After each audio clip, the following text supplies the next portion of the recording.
د جوړ ډلې د غړو هیوادونو استازو او د یو شمېر نړیوالو بنسټونو مسؤلینو د سویس په ژنو کې سره کتلي او د افغانستان د وضعیت په تړاو خبرې کړې دي. ګډونوالو په یوه ګډه اعلامیه کې د افغانستان دوامداره ټیکاوته پر رسیدو ټینګار کړی ویلي دي د ټولګډونه حکومت رامنځته کېدل او ملي هرړخیزې خبرې کولی شي په دې برخه کې مرسته کوونکي اوسي. ګډونوالو ټینګار کړی چې په افغانستان کې اوږدمهاله ټیکاوته رسیدل یوې معتبر ملي او هرړخیزو خبرو ته اړتیا ده چې د اساسي او ټولګډونه قانون درلودو نظام لامل شي. دغه راز د دې نظام سیاسي رهبران ځواب ویونکي او خپلو نړیوالو ژمنو پر وړاندې دې ژمن اوسي.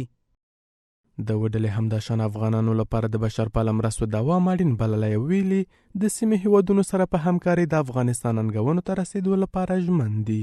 د سیاسي کارپوهانو په وینا اسلامي امارت کولی شي د ټولګډونه حکومت پر رامنځته کېدو او د بین الافغاني خبرو په ترسره کولو سره کورني ستونزو ته پای او له نړۍ سره اړیکو ته ښه والی وروبخي.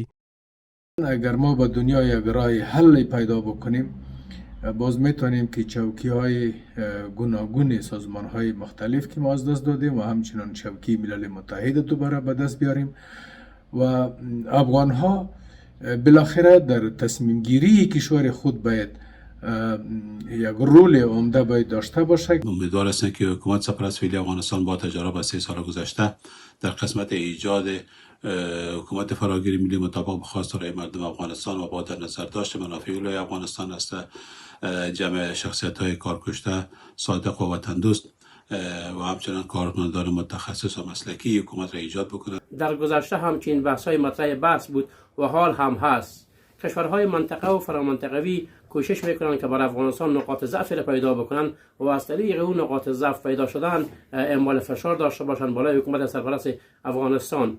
تمام موضوعاتی که مطرح بحث شده به اساس موضوعاتی بوده که او موضوعات در آینده مشخص خواهد شد که مغرضانه و فردی بوده. اسلامي امارت سره لدې چې تازه په دې اړه څه نه وایي خو تر دې وړاندې په کراتو ټینګار کړی چې اوسنی نظام ټولګډونه دی. ورته مهال نړیوالې ټولنې د اسلامي امارت په رسمیت پیژندلو لپاره د ټولګډونه حکومت رامنځته کېدل اصلي شرایطو څخه بللي دي.